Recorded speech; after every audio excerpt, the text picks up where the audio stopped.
Recording in progress.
Mr. Zekis, can you hear me?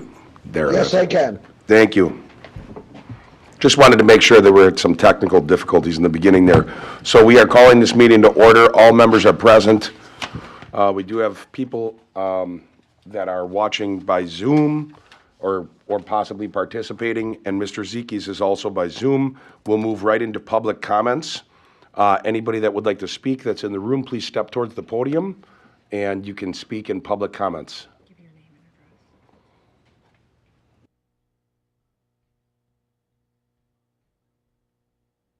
Please just start with your name and address, and then the floor is yours.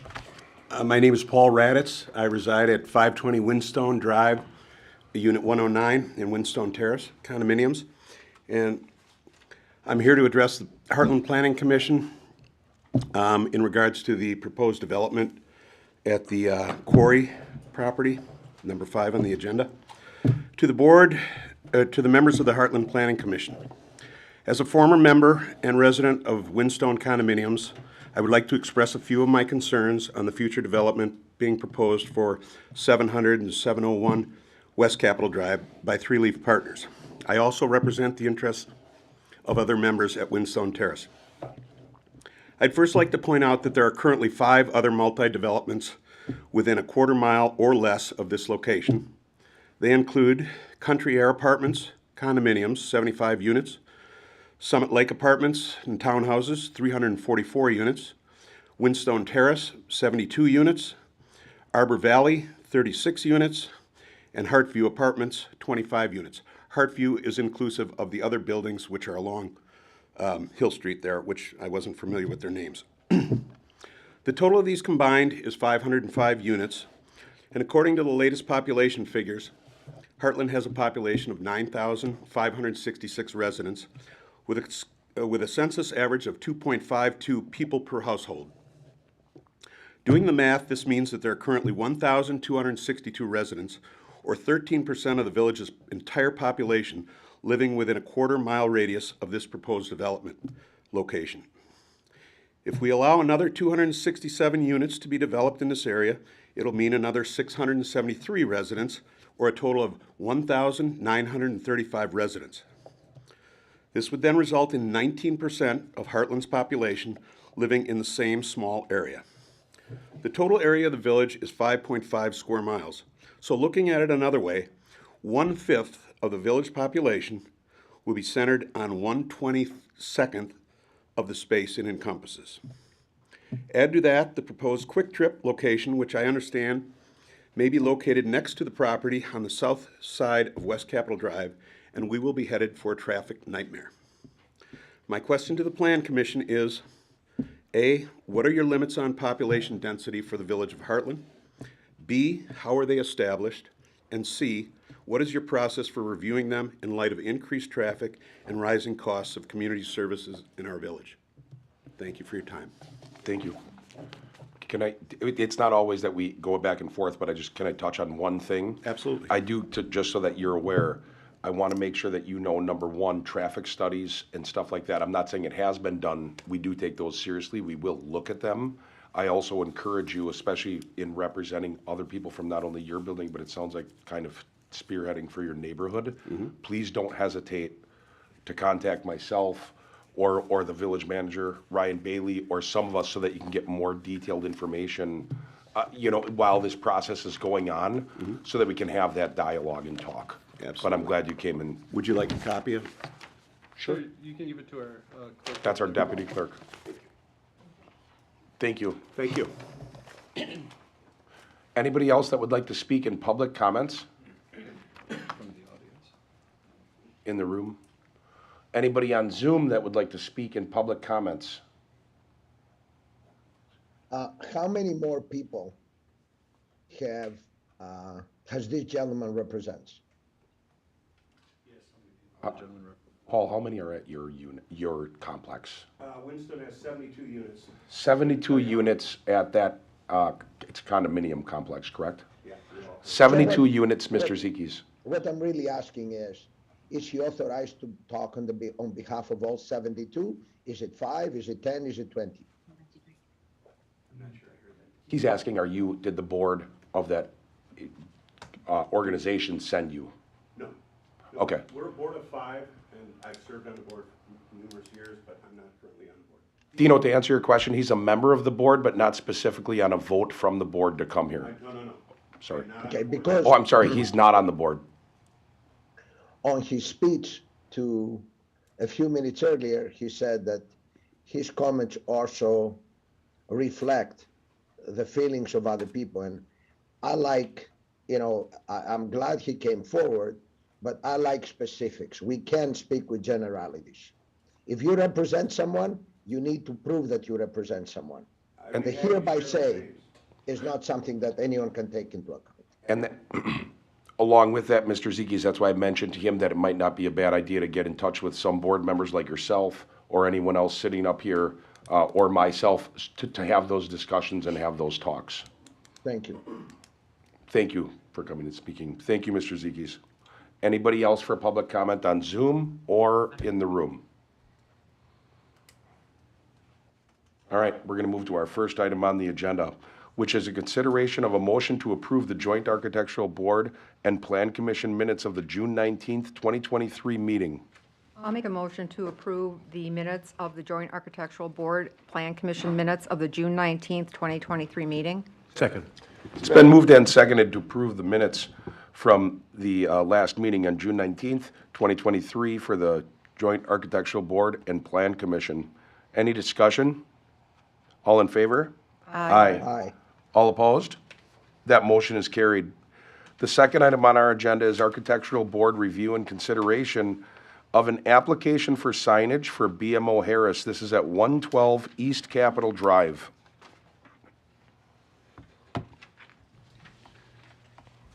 Do we have representatives for that project here?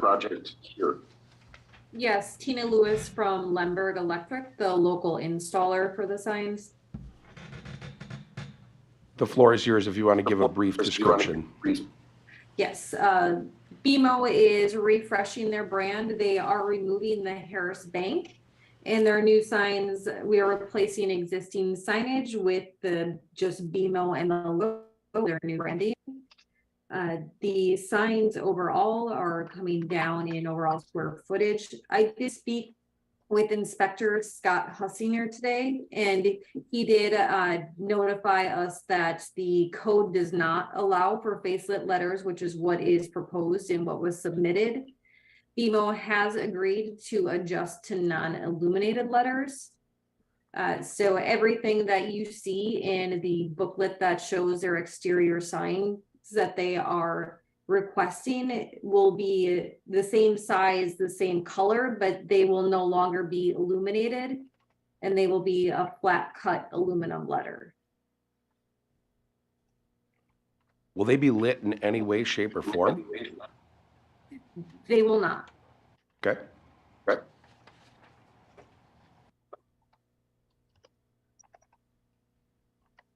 The signs. I'll make a motion to approve the signs. I'll second. It's been moved and seconded to approve the signs. The floor will be open for discussion at this time. So this is Tina. I have the updated drawings. Should I just send those in? First, I want to touch base with Scott, if that's okay with you, and I just want to ask if he has any reservations or concerns. No, it's just that the original proposal included internal illumination, and we don't allow that in the B3. And you're good? Yeah. You're fine with it? So you would like her to send those updated, Yeah. what was her name?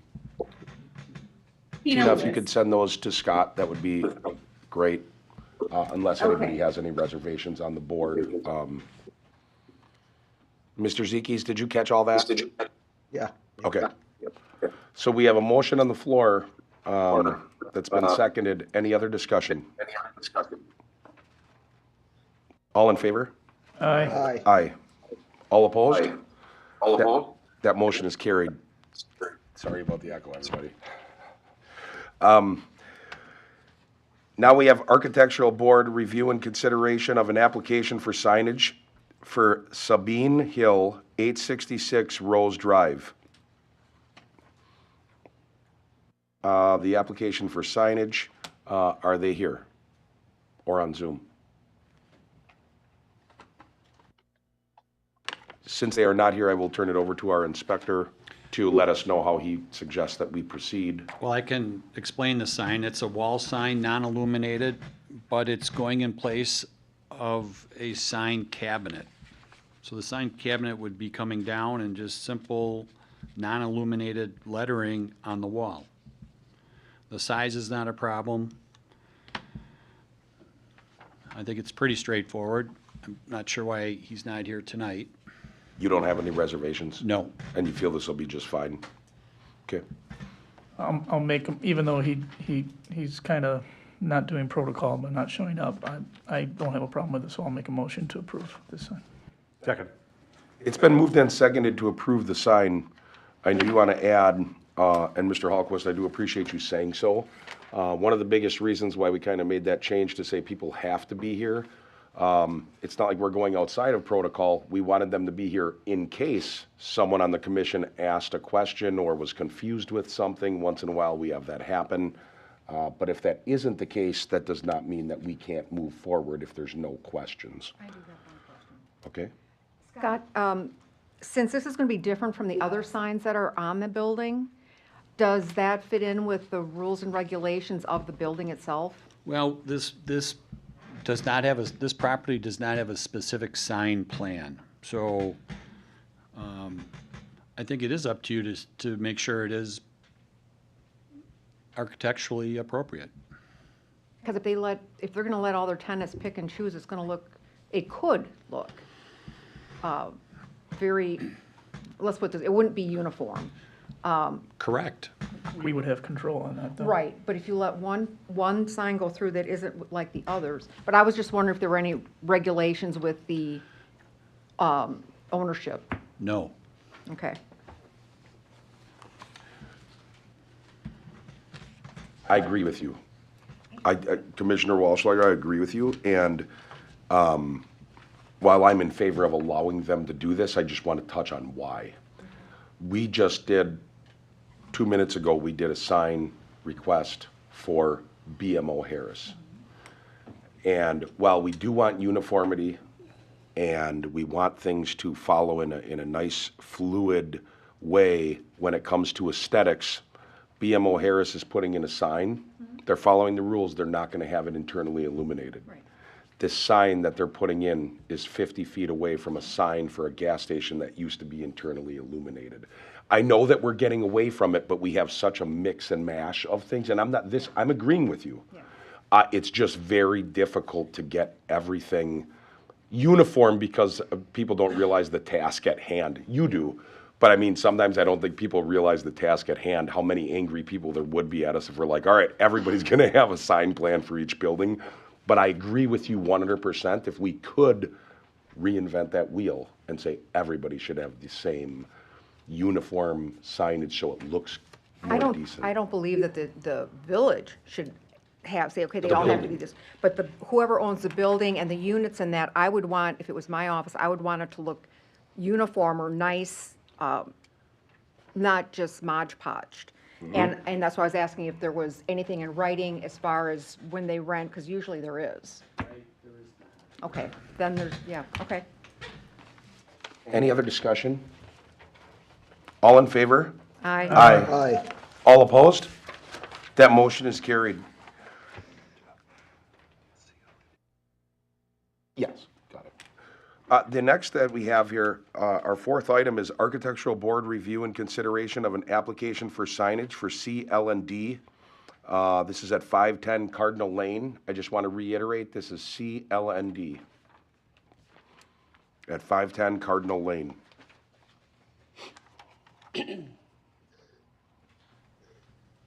Anybody from that project here? Anybody from the project on Zoom? Mr. Hussinger, can you walk us through, just touch on it? I think it's pretty straightforward. It's right at their main entry. It's non-illuminated. It certainly does not exceed the maximum size or height, so the location's fine, the size is fine. It's non-illuminated. It's in our industrial park. Any reservations or concerns from yourself? No. Okay. Make a motion to approve the sign.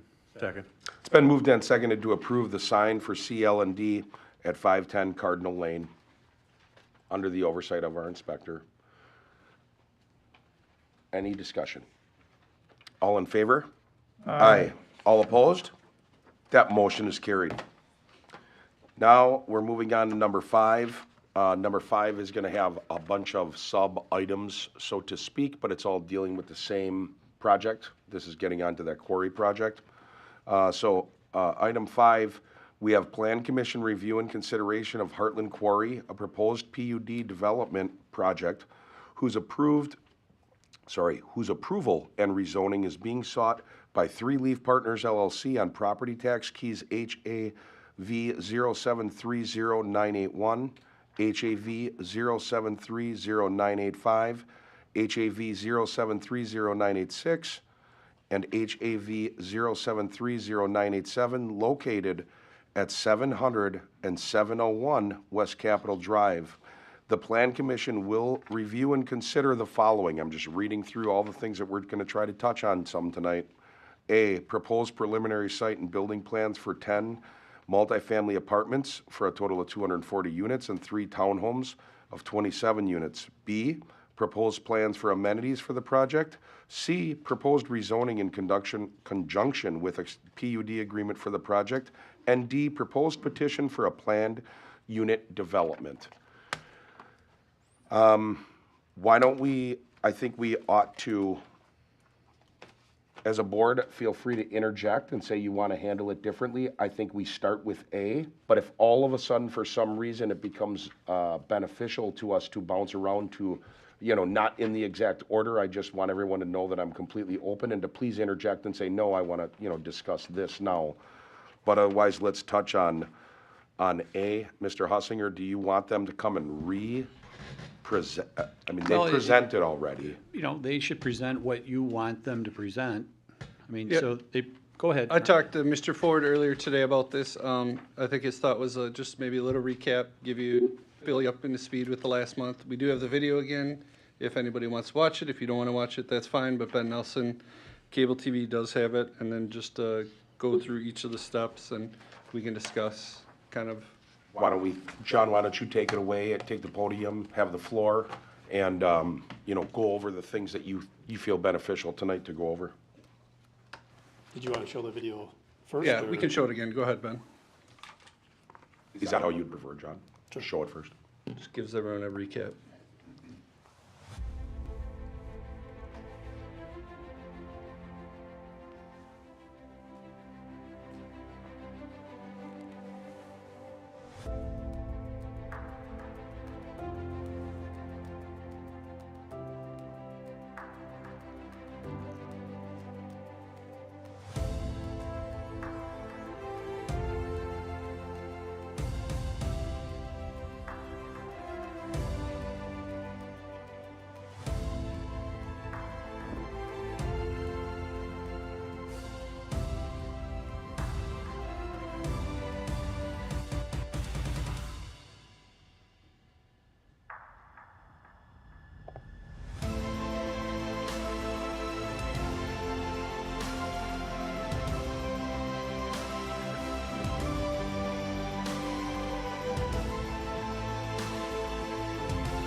Well, good evening. John Ford, President of Three Leaf Partners, developer of the proposed Heartland Quarry project. We're excited to continue to collaboratively move this impactful project forward in conjunction with you and the village staff, consultants, and the greater Heartland community. If approved, not only would this potential project satisfy a tremendous housing need within the greater area, but will have a significant economic impact on the community for years to come. As you recall, I was in front of all you folks about a month ago on June 19th, where we gave a very detailed presentation. Tonight I'll keep it much shorter, and we'll certainly have our development team here as well that can answer any specific questions that you may have. Over the past month, we've continued to make very good progress for this project. We seek your support and approval this evening, subject to detailed conditions, so that we can continue to invest in Heartland and this community and make this project a reality. The approval conditions have been collaborative effort between village staff, consultants, and council, which are detailed and thorough to assure a means of checks as the project proceeds. Our interests are aligned, and we look forward to taking the next step. The following is a highlight summary of some of the progress that has been made over the past month. And I will note that the overall site plan design from an architectural standpoint has not changed from what you saw a month ago.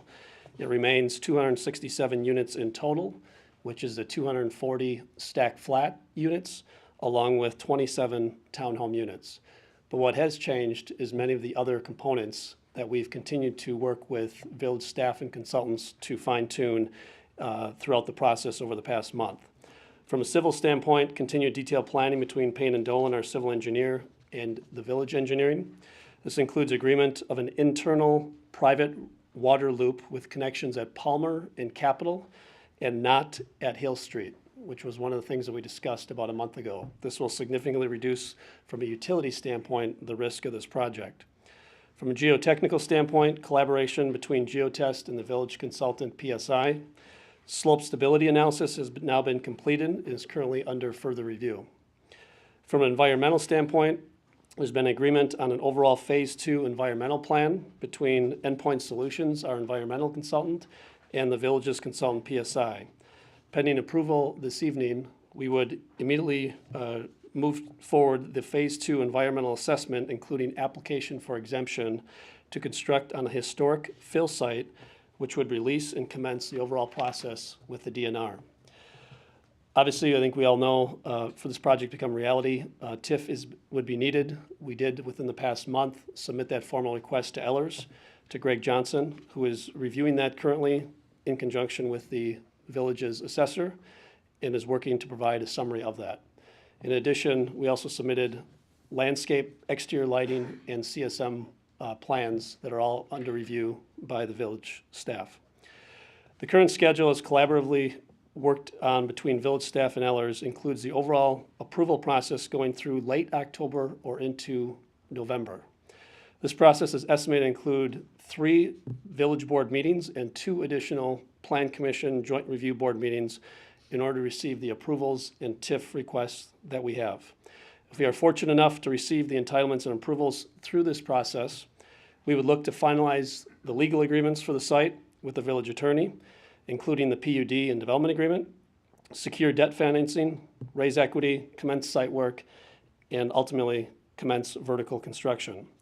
As discussed with village staff and consultants, I'd like to just reiterate one main point this evening, and that's that Three Leaf Partners will not commence any site work on the site prior to receiving approvals from the Village Plan Commission and Village Board. Such approvals for the development and TIF are absolutely needed, among other elements, prior to us being able to actually close on the land and obviously then commence site work after that. Before closing and open up to questions from our overall team, I'd like to just recap the primary development drivers. 267 units, including 10 two-story stacked flat buildings of 24 units each, along with 3 two-story townhome buildings for a total of 27 units of the townhomes. The clubhouse is 5,590 square feet in size, includes amenities like the large fitness center, community room, grill stations, a playground, dog park area, on-site property management and leasing, green space of approximately 60% of the overall space, of the overall site, I should say, and sidewalks and walking paths totaling approximately 2 miles in length. The estimated schedule, as we discussed a month ago, we estimate that the site work will take about 3 months in total, followed by approximately 18 months of construction. That would put delivery of such project in the summer to fall of 2025 timeframe. The unit mix includes 100 one-bedrooms, which is 38% of the project, 121 two-bedrooms, which is 45%, and the balance 17% of 3 bedrooms. Rents will range from $1,492 for a one-bedroom up to the largest 3-bedroom townhome units at $3,164. Total number of bedrooms throughout the development is 480. Therefore, we estimate total residents that this may include is around 400 to 500 residents in total at full capacity. Construction jobs are estimated at 300 to 325. Estimated assessed value is at $58.1 million, with estimated taxes at $720,000 per year. Our TIF request, as we discussed a month ago, has been now submitted to Ellers. They are reviewing that, as I mentioned. It totals $9.6 million of TIF request, plus a waiver of the impact fees above the Del Hart fees. And last, parking. The units include 294 enclosed garages. That includes 1 for every stacked flat unit and 2 enclosed garages for every townhome. In addition to that, there's 294 surface stalls behind each of those garages, along with 54 street parking. So in total, for the actual units, we have 642 total stalls. That's an average of 2.4 stalls per unit.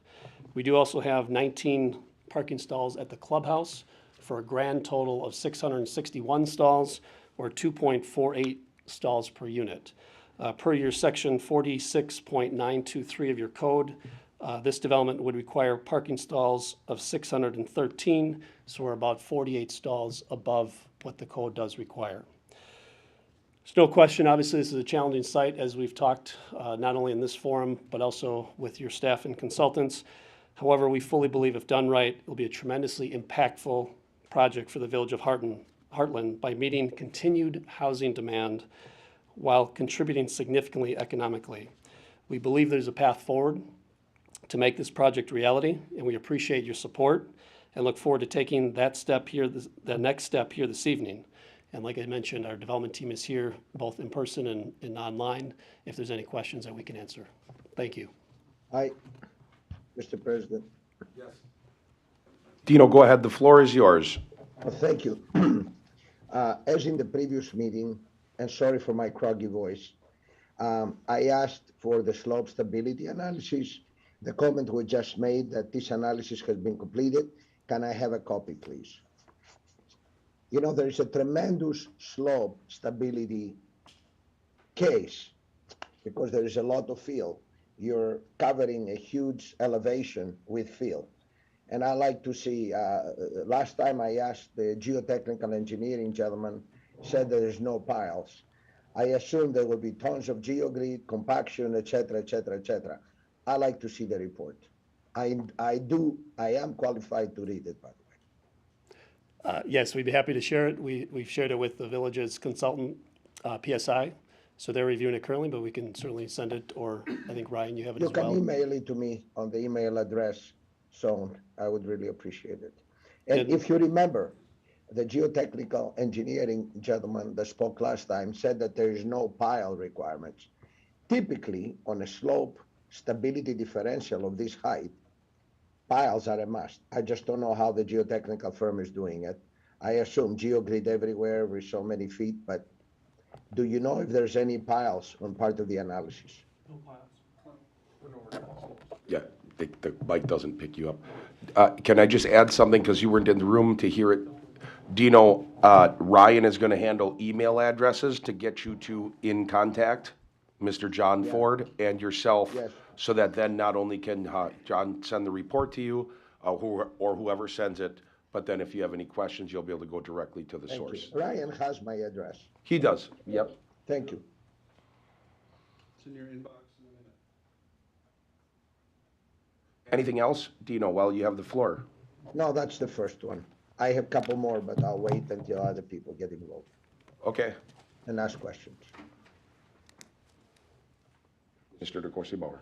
Yes, maybe I'm just a little confused here as far as where we are in the approval process and what we're being asked to approve today, because We're not It actually seem- approving anything, we're allowing it to move forward or killing it.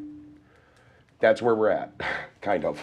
Okay. It's not, we're approving whether it continues to move forward, because then the village is gonna take certain steps that we have to, including you're gonna hear a list of contingencies that we put on the developer, where this is our time to say, hey, I wanna see this if this is gonna make it to the final. But we're not, an approval tonight doesn't actually change that much, but it does change the communication aspect and how much communication has happened, because we're letting the developer know anything that you're saying, like Dino just said, I want to make sure that that slope report, if that thing doesn't come out right, he's a no vote. I'm saying this hypothetically. No, you're saying it nicely. No, but Mr. DeCoursey-Bauer, if there's certain things, I know that you had spoken about, concerns with the land. It's my understanding, Ryan, correct me if I'm wrong, anybody correct me if I'm wrong, this meeting allows us to say, this is too far, we're stopping this, or is a next step, because the village is going to take steps and the developer is going to take the next steps towards that finalization, if that makes any sense. This is a communication meeting that will end up requiring a vote to allow this to go on. Yeah, essentially you'd be approving this project, moving it forward to the village board with the following contingencies. From there, it would go, like Mr. Ford said, it would go until October, November through the village board process for the approvals. Because obviously, like he said, until they get all the approvals and then get the plans going from there, it's quite a process. But go ahead with your questions. Right, and I guess what I'm asking really is this the end of Plan Commission review of this project, or is the intent here to provide some assurance to the developer that this is still on track, still what we've had a conceptual kind of review and said this looks good. This is maybe a more formal conceptual review, and then it appears from the list of agreements here that we're sort of putting a lot, and this is the first time I've sort of seen this long list of things, that we're putting a lot of that communication on the village's consultants and staff to do the back and forth with the developer prior to it coming back to the Plan Commission for final review of the PUD agreement, for final review of the plans, for final review of all the details. I just want to make sure I'm understanding what it is that we're approving here, because there's a lot in here that specifies board approval. And I just want to make sure that the Plan Commission is intended to be involved in this process. Per our code and per how everything works, this would be the last Plan Commission meeting. This would go through the 3 village board meetings that it has to get all those final approvals. Until that, the only time they would come back is for TIF, and then they would come back after the plan is approved for all of the normal building, all the building site, everything like that that's normally approved. So you're saying, Ryan, you're saying it would come back for a final approval from Plan Commission, or it would not? It would not. Now, I want to correct also what I said. What I said, we have to vote to approve or not approve. A person could table this and say they need more time to review. I just want to make sure everybody knows, just like with any other meeting. I was a little not misguided. I was a little confused. I thought we had another stab at this, and this was so that my apologies to everyone for that.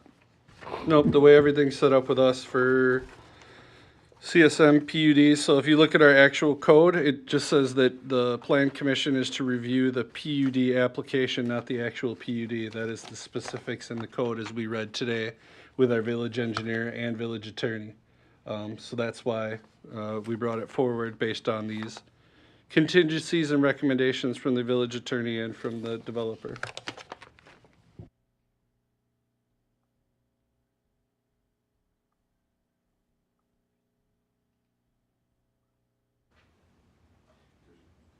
We're still gonna have architectural on this, are we not? Because we have to, Yes, the if the- siding, the shingles, everything.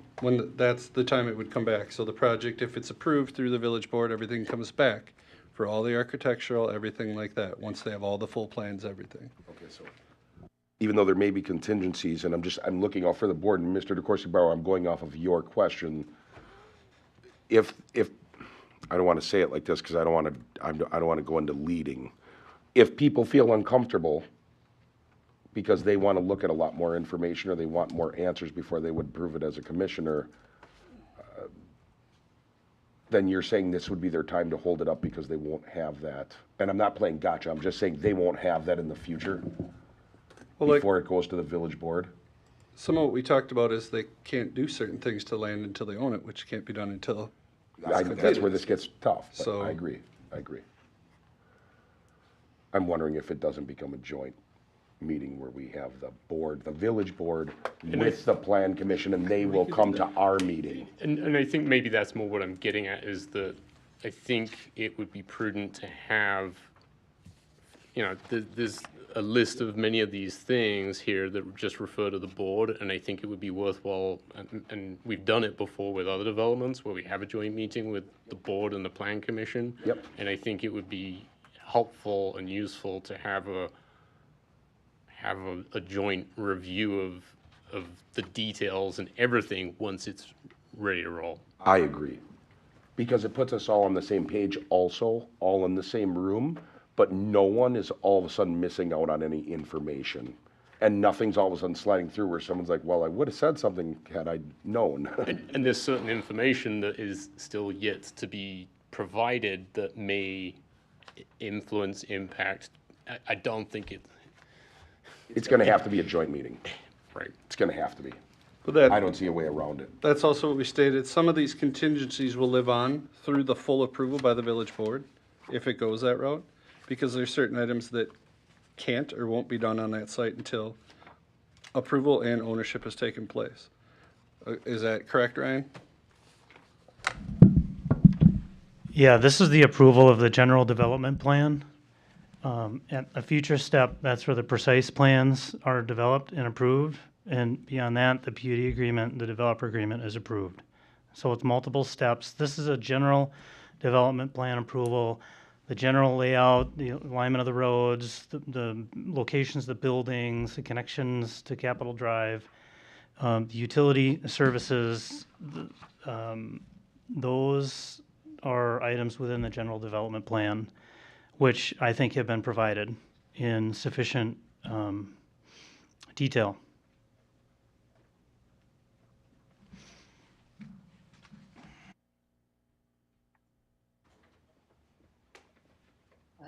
That floor is still yours, Mr. DeCoursey-Barrow. Yeah. I'm gonna go with the flow.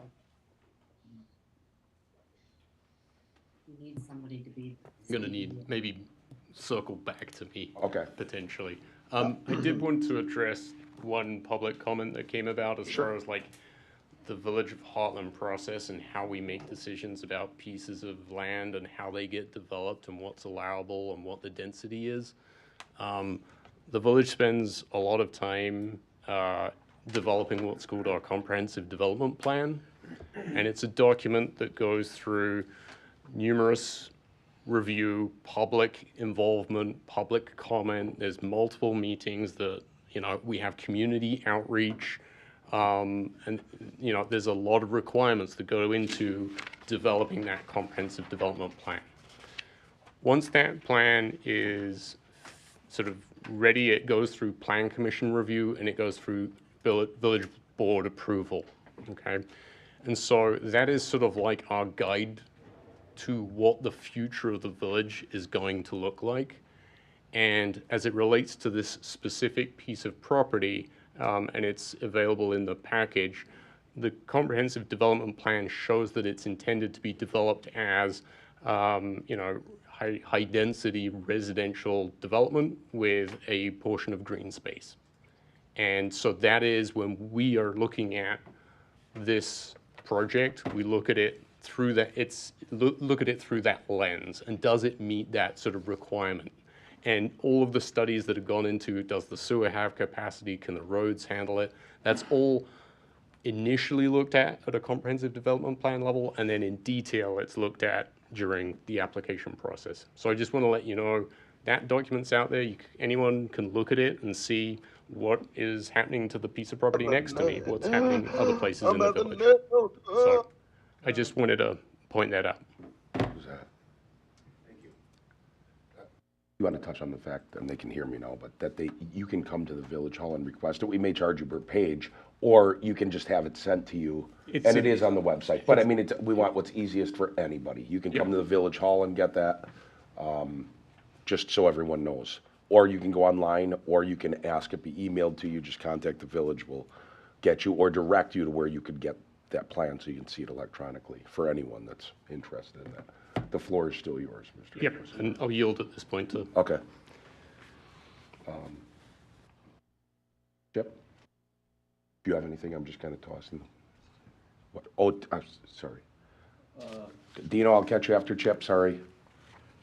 I would like to see some traffic update far as turning lanes incorporated into this. Took a ride up to Campus Drive. There's a lot less units, a lot less traffic count, and they got turning lanes all over up there.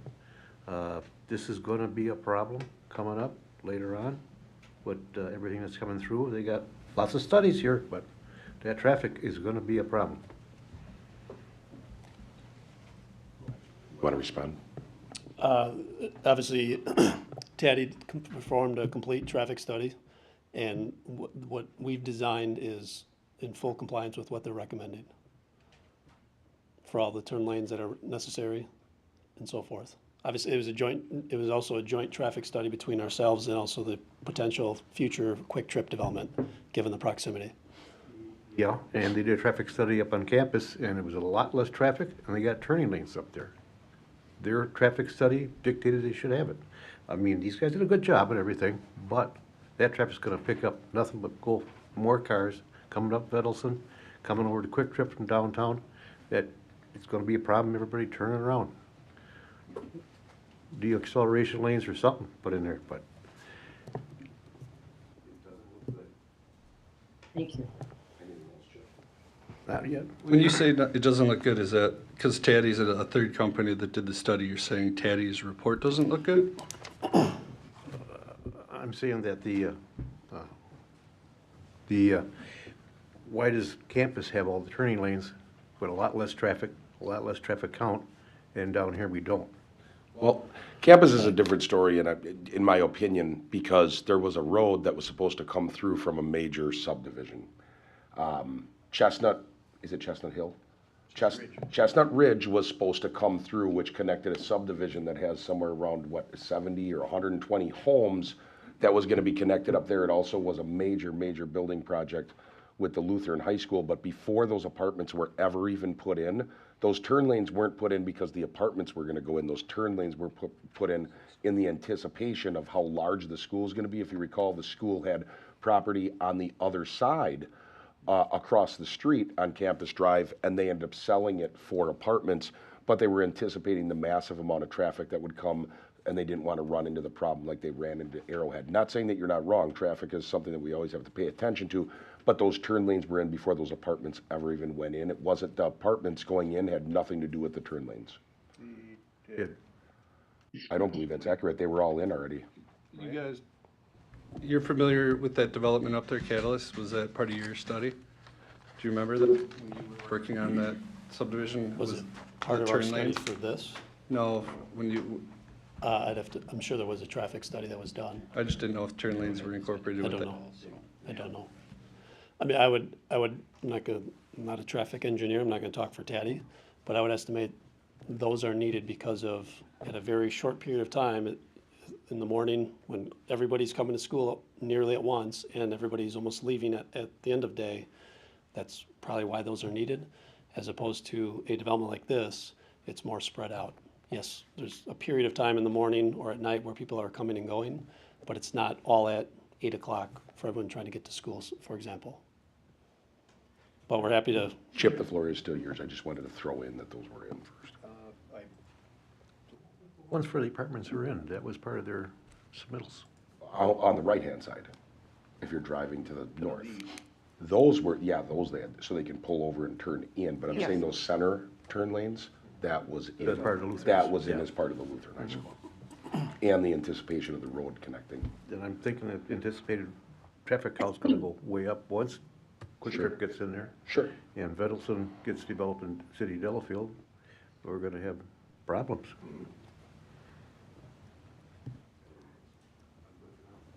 That was all part of the study. That's not Heartland. As far as Quick Trip in, Yeah. in our development? Absolutely. Yeah, they've got different intersections and number of cars and everything in that study. Mr. Zekis? Yes, Mr. Bailey, excuse me. Thanks for sending me the slope stability analysis pretty fast. I was looking at it, also listening at the conversation. I want to make sure every board member looks at it, especially Brian and Scott and Mr. David DeVarcy. There is the gentleman, the developers will have to incur a lot of expenses to put retaining walls before any building permit is issued. So we don't want to go through trouble for him or anybody else. We need to be more specific with what we're proving. I agree with David on this, and we may need one more session. Also, as I read, there's one section that has already slope stability failure and liquefaction, which are very serious geomechanic issues, not unsolvable, but they don't have any specifics to how they're going to do this work. This is just an analysis, preliminary simulation using an acceptable geoengineering program. So I'm saying this because I'm in favor of this project originally, still am, but I want to make sure that we don't tell the developers, go ahead, and then they build a retaining wall, and then the retaining wall doesn't do the job, and then we don't approve the project. Because the retaining wall, as the report states, has to be built ahead of any building permit issuance. Okay. Do you have anything else, Mr. Zekis, or are you looking for a response? No, I just want to make sure we are fair to the developer and we're fair to the citizens of Heartland, Understood. both sides. Ms. Welsberger? I have several questions. Did I misunderstand? I think I misunderstood what you said about the DNR when you gave us your opening statement. Did you say something about giving them something so it could be bypassed? No. What did you The say about them? application for exemption, and Bob Segal from Endpoint Solutions is on virtually. For Yes. exemption of what? Bob, do you want to comment on that? Yeah, absolutely. We would be applying, it's called an application for exemption to construct on a historic fill site, which will, it's submitted to the DNR waste program, but it is reviewed both by waste and the remediation redevelopment program. So it's not bypassing anything. It's actually the process that should be taking in this case. And it brings both programs together as one to make sure that, one, the soils are being addressed, both from the way that the waste department would like to see them dealt with, and also from remediation redevelopment program.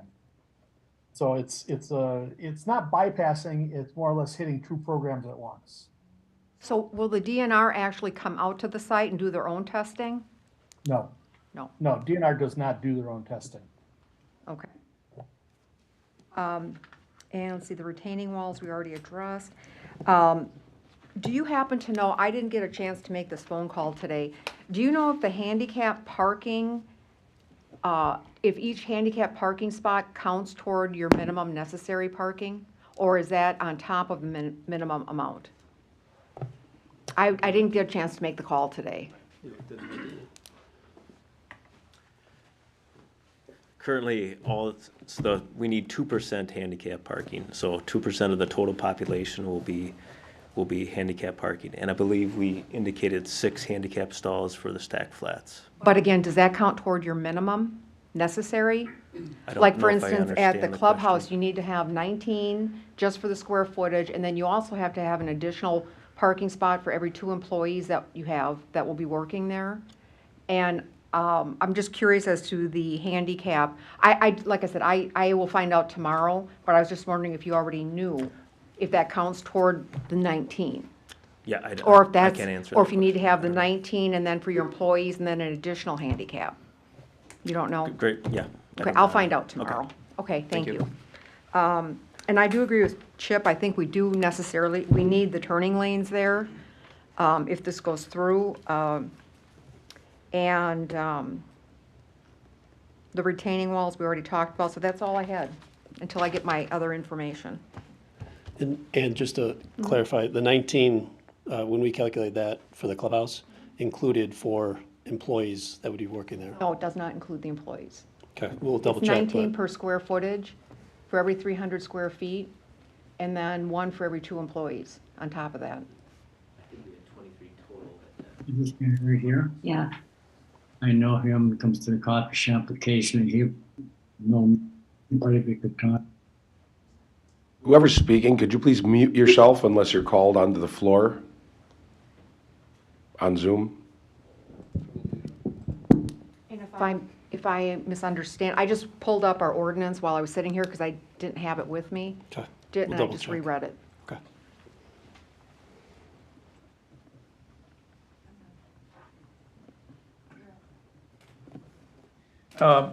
I was interested to find out that through the TADDY report that they didn't recommend a roundabout, which I thought was interesting, which is fine. I did notice on that TADDY that, and forgive me if I missed it, but they don't have a crosswalk, and I'm thinking from that sidewalk on the north side of Capitol to the Quick Trip. I would think that should be a good place for a crosswalk, right? Because there's gonna be a lot of walking traffic to that place. Yeah. Is what I'm thinking. Yep, and we've discussed that with village staff and consultants. Okay. You know, the exact location is pending Quick Trip and where that goes, Sure. but yes. Also, you don't have any results back on the leaking tank yet on the soil samples on that, is that correct? Bob, do you want to touch on that? We have nothing more than what was done previously as part of the Lust case prior to it getting closure. As part of moving forward, that phase 2 additional work would be authorized. I just want to make sure that that is made aware of Yep. us, whatever you find results. And then also the retaining wall, I found out earlier that the highest one that we have right now is 18 feet planned, but they're planning on trying to lower that. Is that based on the condition of the terraces and the hills as far as that goes? Do you want to talk about the latest design? Craig Donzie with Payne and Dolan. The height of the walls are really on the south half of the site. The height is really a product of where the building finished floor elevations end up. And so as we've worked to refine some of the utilities and some of the grading, reduce some of the magnitude of grading, that site's actually come up. And so that's what's reducing the top. Oh, The okay. bottoms are coming up, the tops aren't coming down. Okay. All right, I mean, obviously, we want to be safe there, so I was just curious, so. All right, that's all I have. Jeff? Get your microphone. I think what's being proposed pretty much fits our plan of what was gonna happen with the property. I did read through some of the traffic study. I believe that their counts and stuff as of now are fine, but I think the Quick Trip may draw quite a few people from town up that road that don't access that road now. So having a through lane would probably be a good idea. Is it needed? I just want to point out that, yeah, the Quick Trip's gonna draw people from the west side of Heartland down that road that don't go down that road now. And other than that, everything looks, to me, looks good. I think it fits what we envisioned. I think the slope analysis and things like that, I don't think should stop the process, in my opinion. But as long as we've all voiced our thoughts on it, at least it's been noted what our concerns are. One is move forward. I yield.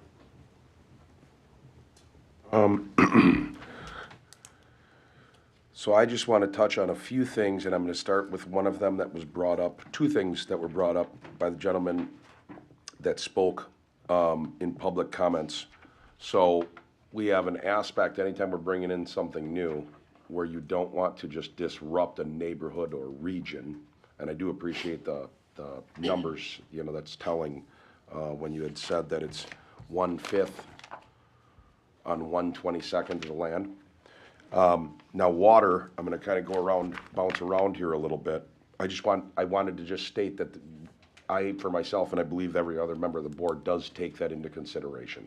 You know, how, if it's, we don't want to disrupt a whole neighborhood or a region, or, you know, have someone else have a worse neighborhood than they have right now just because some new neighborhood or building came in. Mr. Antman, can you touch on water for me? This is our village engineer. The water supply is adequate in that location from a quantity standpoint, as well as pressures with the elevated tank right nearby. So the water main is located on Palmer Street on Capitol Drive, and the water within this development will be a private water main that will connect in 2 locations to the village's public system, and there won't be any issues with impacting the water supply. And will anybody in the surrounding neighborhoods be affected pressure-wise or anything? Not at all. Okay. Another one I wanted to touch on was traffic. Now, I know that on Vedelson Road, there's a lot of people that clip that corner.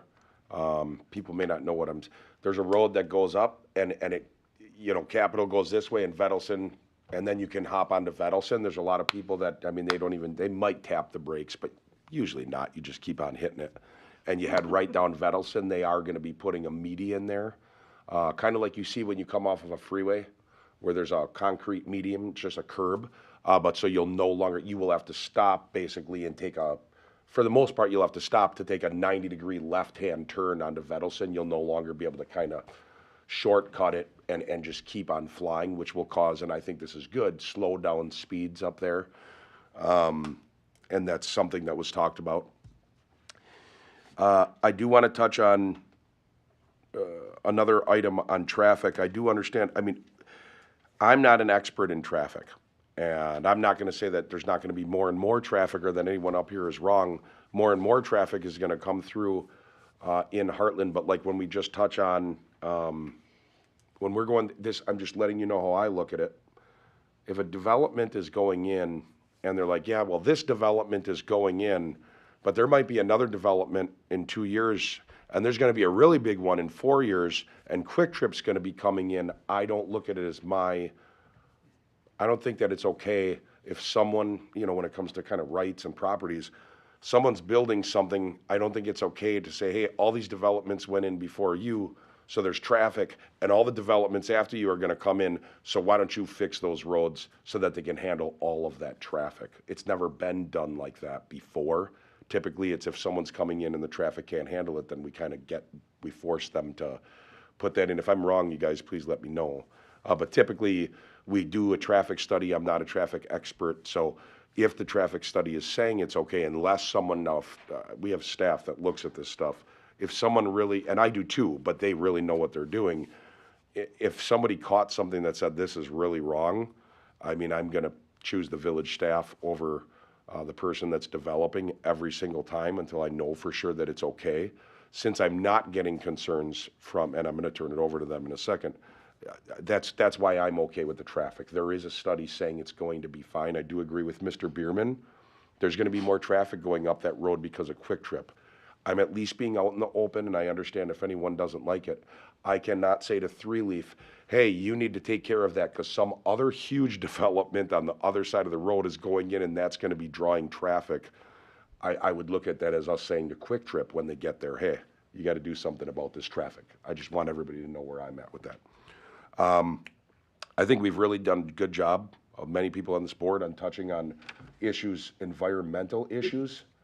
Not only, the environmental issues that could be below grade, but the environmental issues of, unstable ground or what could turn into unstable ground and slopes. I think that people are asking a lot of good questions. And I do believe that those things need to be addressed. I really do.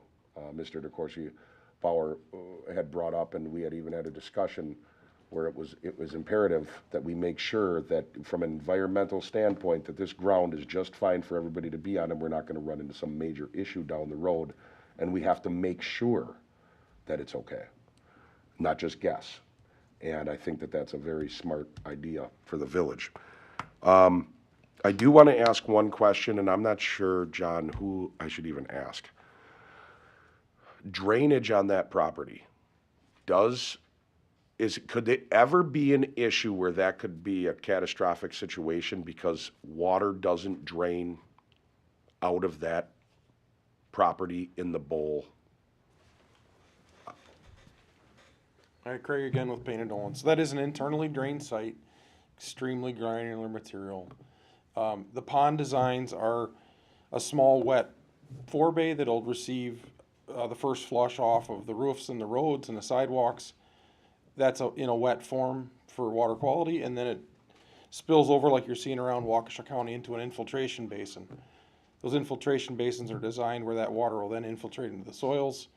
There's monitoring wells essentially that go into that. They're inspection ports where you can see the level of the water and they can be observed. So as a management company, you're able to inspect those at an interval and see how they're performing. The expectation here is you're going to pull the cap on those inspection wells and it's going to be dry.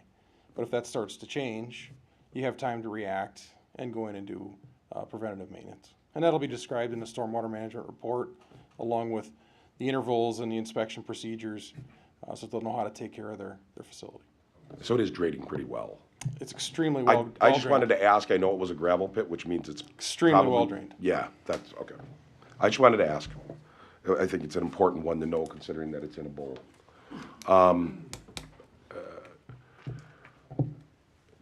Mr. Faulkner, Mr. Antman, Mr. Hussinger, does anybody want to express reservations or things that they don't see? And I do ask this because it's come up before, and I'm not going to say what project, but there's been a time where we had someone that was on staff that suggested what piping be used, and sometimes people will not necessarily listen to staff, but the situation the village is in now, we have very good people running this, and we do, so feel free to please speak up with any reservations or things that... I just wanted to follow up on the traffic item and the stormwater item and just add a little bit to what was already said. The traffic study was done with looking at Quick Trip as well as the quarry densities. And the way they do that is they look at the existing traffic, they take counts, they understand where the peak hours are. That's the background traffic. They do a forecasted increase based on the general area and population that exists to account for some growth. And then they overlay on top of that the new Quick Trip and the new quarry with how those traffic patterns are going to happen. There is going to be a new turn lane coming off of State Highway 83 as you come into the village on that downhill. When Quick Trip is developed, there's a lot of grading of that hill. That hill will be shaved back, the trees will be removed, and a dedicated right turn lane to go into Quick Trip. Where the driveway main entrance is to this quarry development down at Bettleson, that's a right out and a right in. And then there's another driveway planned at about the midpoint of E.Capitol for Quick Trip where the trucks would turn out. So the traffic study says that, or it predicts that those areas will function at an acceptable level of service, and that's the study that we have. So as we continue to move forward with the detailed plans, we will look at that. I've got stars on here. I will look at that bypass lane as you go westbound out of the village and see if that makes sense or not. The stormwater, we have provided initial comments on a preliminary stormwater plan. The development team is working on a final stormwater plan. They need to follow the county standards, which are more restrictive than DNR as far as an internally draining site.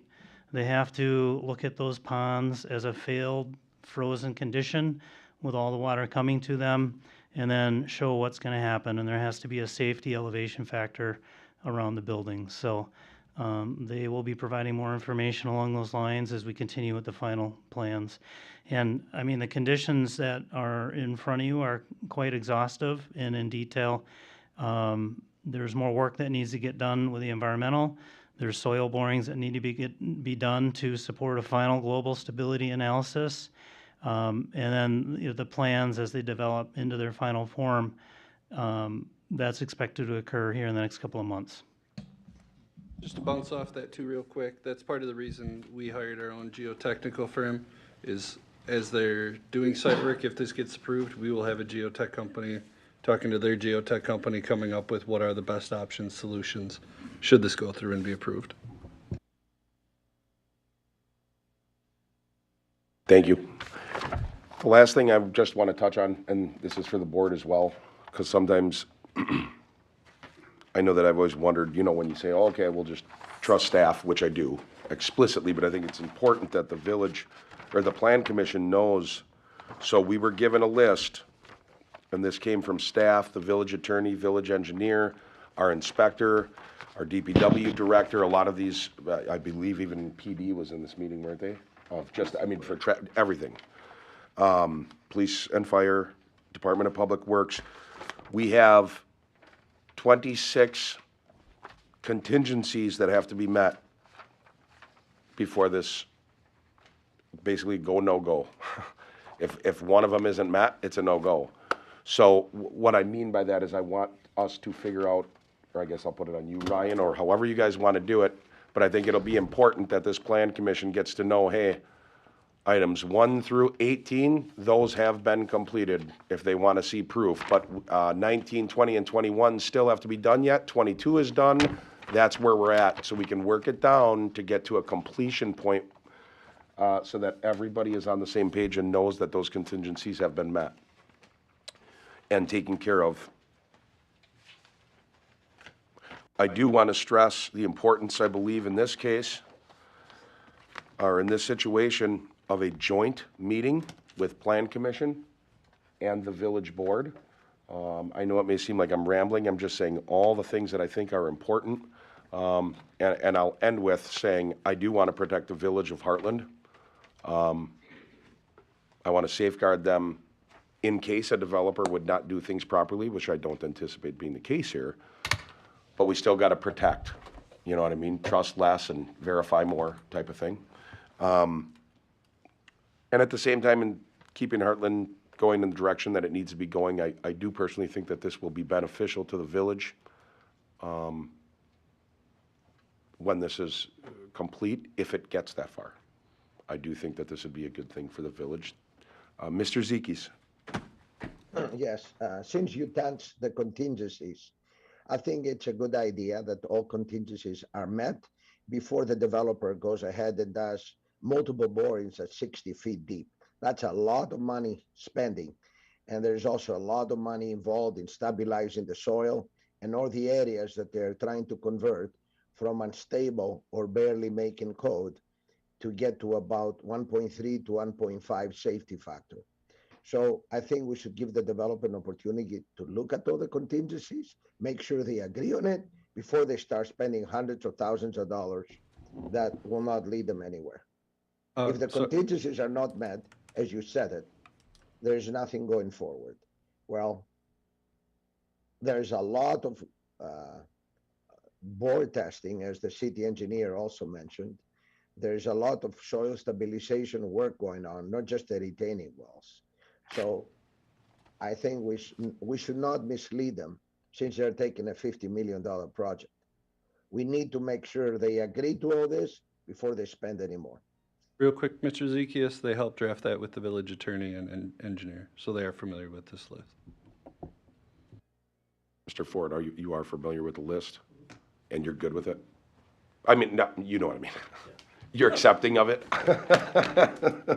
Sorry, wrong verbiage. If anybody wants to, I mean, I don't have any more, but Yeah, so maybe a couple of questions for the village engineer. So has any of the consultants evaluated the existing site conditions as it relates to the leaking underground storage tank? And is the current layout of the property, has it been evaluated from the context of the known contamination on the property? So PSI was hired by the village as well to review the environmental work and report. And they are supportive of the approach that the development team has laid out to move forward with the phase 2 and the application for exemption. And my understanding is that during that process, they will identify any areas of concern that may impact the final location of a stormwater pond or other items. So they're on board, and they've given their nod to this approach on the environmental side. Is it possible that the location of utilities, buildings, structures may need to change depending on the results of further investigation?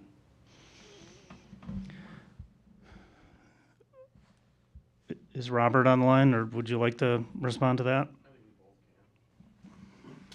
I can chime in on that. I mean, that's always a possibility. Can you state your name, just so that we know who's speaking? Oh, I'm sorry, Bob Segali from Endpoint. Thank you, Bob.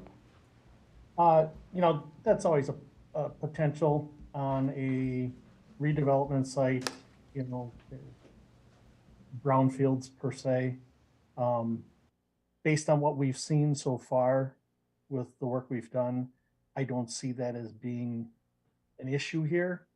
I believe one of the proposed townhouse buildings, that footprint encroaches over the area that was previously mapped out in the Lust case as being residually contaminated from 20 years ago.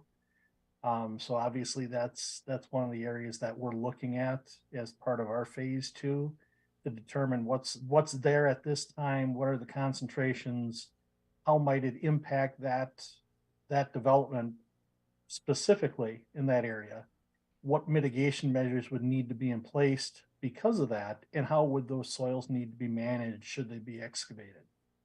The rest of the site, you know, the grades are going to change drastically. So, you know, we're kind of looking at it from the standpoint of, as the earthwork is being done, having an experienced professional on site watching over what's being moved around, that should any other impacted materials be encountered, those are segregated and not moved back onto the site as fill material. So ultimately, when the filling is complete and the site grade is changed and the buildings start to be constructed and utilities go in, that material is free of contamination because it's been removed during that process.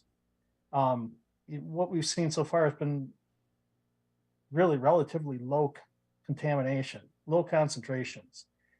Nothing that would raise a red flag, you know, from my standpoint of, you know, would it be impactful in the future? I think the 2 detections we had in the test pits were soil to groundwater pathway, but nothing direct contact. So, you know, if that's the worst we're going to find on the site, we don't have a direct contact issue.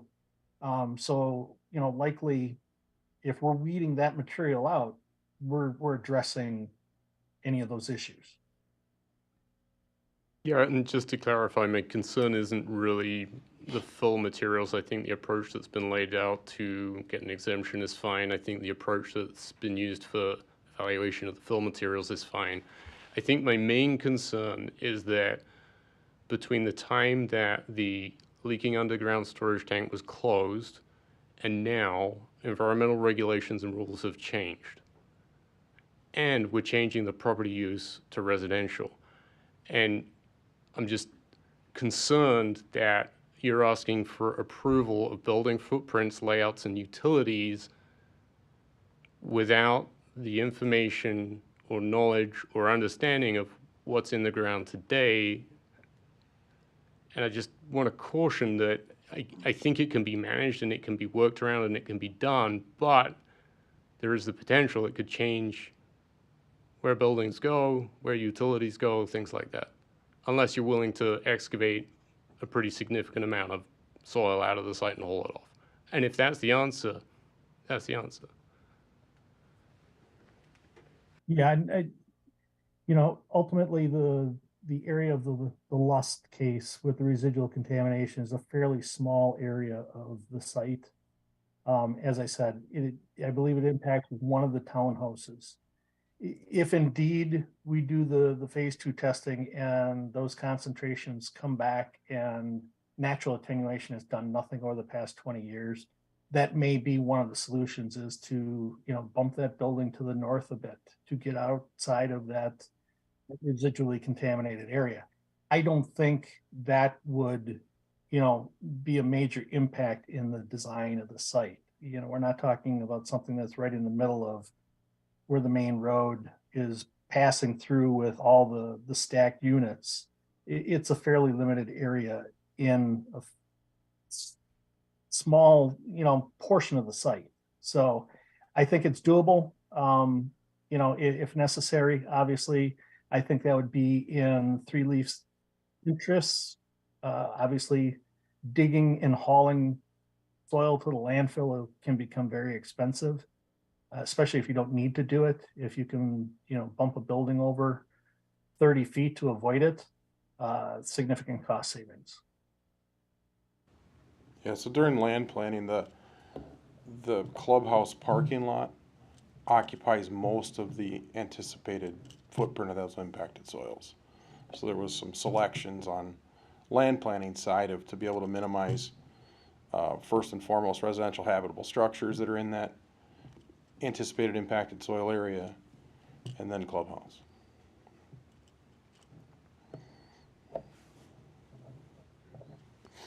And there's a pool going in as well. There is a pool going in on the north side of the clubhouse, that's right.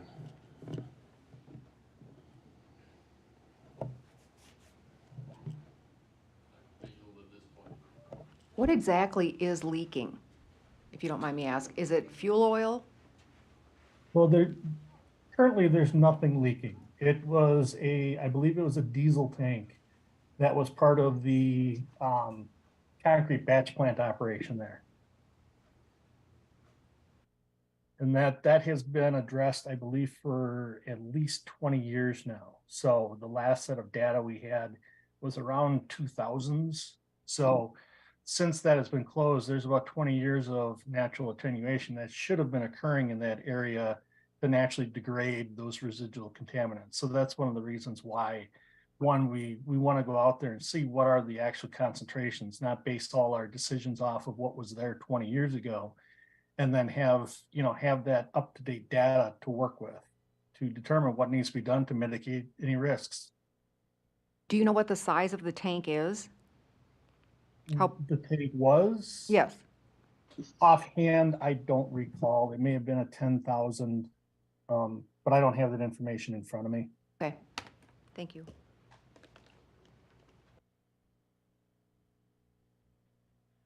So with all that we've had as we approach the 8 o'clock hour, I think we've given good time to this.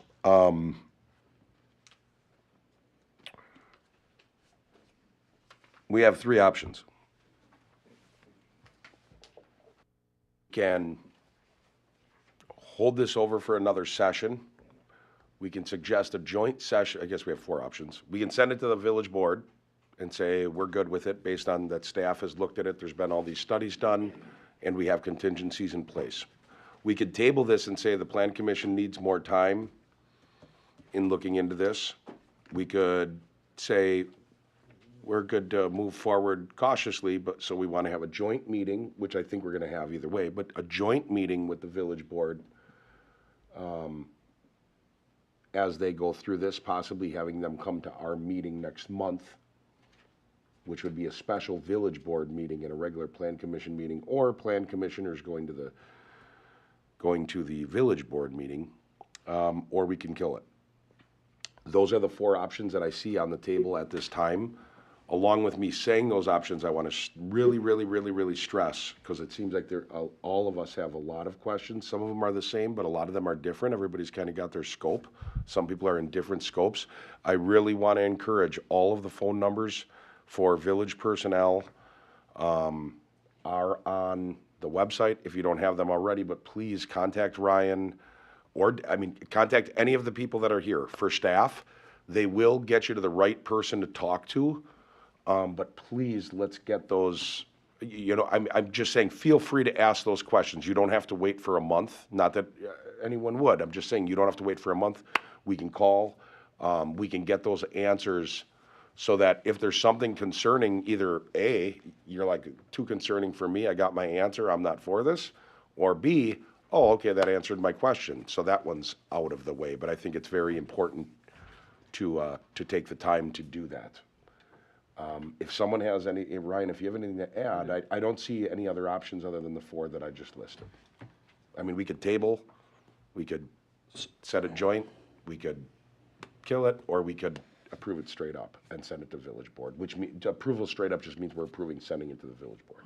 Tabling it, I'm not sure much is going to change in the next month. That's the point of these contingencies, are that many of these will go beyond even the approval of the contract of the project. So if anybody's looking for definite certainty, you're not going to get it. And that's part of the additional testing, the DNR, everything that they have to do. Those are the next steps, and they can't do those without moving it forward today. A joint plan commission and village board, there's requirements of time in between meetings, so that kicks everything about another month or two. And yeah, tabling it, you won't get the answers. So, I would say staff recommends, Ryan Antman, myself, Hector, all of us recommend moving it on to village board with the contingencies. There's a lot that's unknown with this, and they're going to have to do a lot of testing. They're well aware of that. That's why we spent a lot of time coming up with these contingencies to say, how can we move this forward to put everyone at ease? As Mr. Zekias mentioned, there's quite a bit that they have to do, quite a lot of expense. That's the other reason we hired a geotechnical expert, so that we have somebody giving, like Ryan Antman gives his opinion on engineering. And when a project is going on, that's the way it's going to get done. They're going to talk to that company. Our geotechnical guy is going to talk to their geotechnical guy to make sure that because I'm sure they will find something on this project that is different or needs to be looked at. So that's the point of these 26 contingencies. And that was drafted essentially, that was our engineer, our village attorney, and the developer, and coming up with what makes sense to make this go forward. So I will yield. I would entertain a motion, whatever that motion may be. I'll make a motion to move this project forward to the village board for further discussion and the acknowledgement of the contingencies. I second it. It's been moved and seconded to move this project forward. Mr. Hallquist, please correct me if I'm wrong. I'm going to read the motion to make sure for clarity and for the minutes. It's been moved and seconded to move it forward for the village board. This project for Three Leaf Partners on property tax keys HAV 0730981, HAV 0730985, HAV 0730986, and HAV 0730987, located at 700-701 West Capitol Drive. The Plan Commission, the vote would be for the Plan Commission to approve sending forward to the village board the proposed preliminary site and building plans for the 10 multifamily apartments, 240 units, and 3 townhomes, 27 units, and proposed plans for amenities for the project, and proposed rezoning in conjunction with a PUD agreement for the project, and proposed petition for a planned unit development under the stipulation that the printed and noted list of contingencies that was come up by village staff totaling 26 that was handed out at the Plan Commission meeting today, that each one of those contingencies does get met as listed on the sheet of contingencies. That's exactly what I said. It's a big one, so you want to get it. That's the only reason that I did that, so I apologize. So again, this is, if it is a yes vote, it's not an approval of the project. It still has to go to the village board 3 times. It has a public hearing. There's a TIF request that will come back through the joint review board, which is made up of taxing jurisdictions of the county, the schools, us. So that will be coming back to Plan Commission as well. Should this project get approved by the village board, there will still be contingencies, a plan unit development, a developer agreement, and before any building permits come forward, they would be coming to the Plan Commission for all of the final details on architectural, roads, everything associated with that. And architectural board. Correct, and architectural board. So this is by no means a final approval. This is, probably has at least 4 more months of going through and a lot of work on their end and our end to get this where we need to get it, so. Piggyback on that, I would call this the beginning. Everything else was conceptual review. This is the beginning of what could possibly be approvals. It's kind of the start of the race or the marathon, so to speak, in a large project like this. I understand the process that you all go through on big projects like this. Being a resident here for a long time, living in the area that this is gonna happen, I would only ask one thing, that you try and disseminate some of this information to the people that live in that area a little bit better than we have done. This is all kind of there was I get one other meeting before this about this project, but I don't think the residents in the area, and we're talking about 1/4 or 1/5 of the population of our village lives in that general vicinity. So how can we better inform them that they can go to a website, see the overview that I just saw here, somehow to get that information to people so people can start to understand what's gonna happen. People hate to be blindsided. That's all I ask, you know? I understand the process, but I just think we can do a better job of letting And everybody know. I'll take that to heart, and possibly we can even talk to the developer to see if maybe they can assist or we can collaborate to work together so that we can get the information out and maybe even have like a listening session right here, you know, in the hall, or even if it needs to be a bigger venue where people can come so that at least know where they can go to get questions answered. People don't understand what's gonna happen. Just so you are aware, we do put together a list based off of it. I believe we double or triple the required area to notify.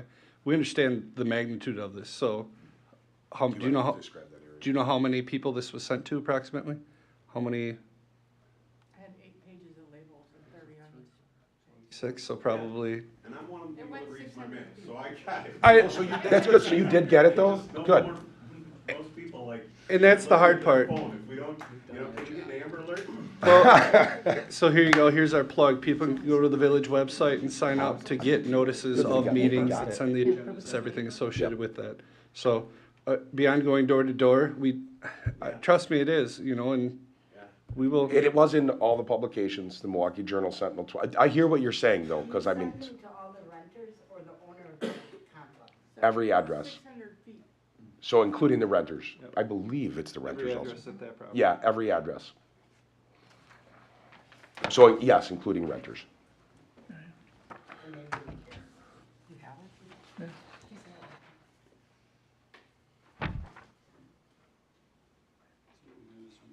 And MPIS, and it goes out to.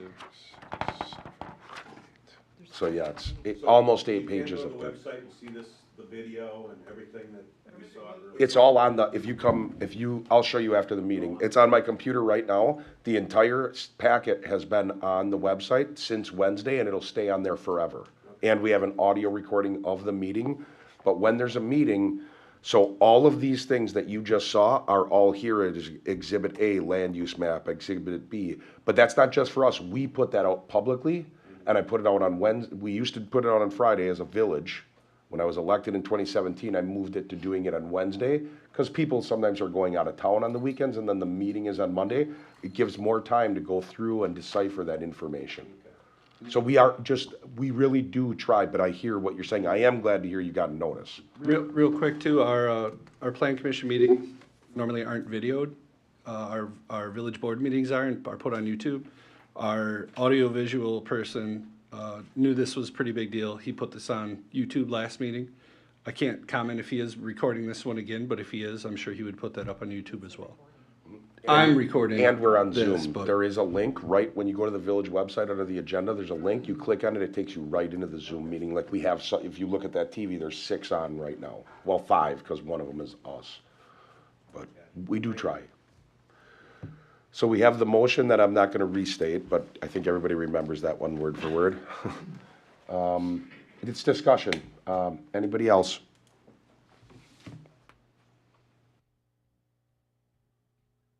All in favor? Aye. All opposed? Was that it? I said aye. For opposition? None. Oh, okay. So that, roll call it. Just to make sure. I don't know if anyone, we're going to do a roll call vote. We'll start, Mr. Zekis? Aye. Mr. Bierman? Tim? Aye. Aye. Aye. Aye. Those were all ayes for approval. It passes unanimously. So this will go forward to a village board meeting. We're gonna talk tomorrow with Ellers because there are the next meeting, so I can tell them. there are TIF requirements. We believe it is going to be in August. Correct? That's what we were looking at, John, based on, Is this going to be at the next village board meeting? no, August 14th. August 4th, Paul, did you? August 14th is when it will be at the village board meeting. That one is on YouTube. I just wanted you to know in case you do want to attend. That'll be then the village board that'll be talking about this. We'll talk about it because I think it's an important thing. I think that we might, well, we're definitely going to let, all the plan commissioners know now, but it might be a good idea. I think it's a good idea. Is there anybody here that does not think it's a good idea? I think a joint is good, but we would have to figure that out for timing. So, announcements. This is the first Plan Commission meeting we had since Hometown Celebration. It was phenomenal for any of you that could come and take part in it. It was cool for Heartland. We are a growing community, and so is our Hometown Celebration. It was great. Just wanted to share that with all of you. Street dance is coming up. Get out and have some fun. Enjoy it. Chamber's moving it back to the street. So, and I make a motion to adjourn. Second. it's uninterruptible. So, all in favor? Aye. Aye. That motion was to adjourn. All in favor? Aye. Recording.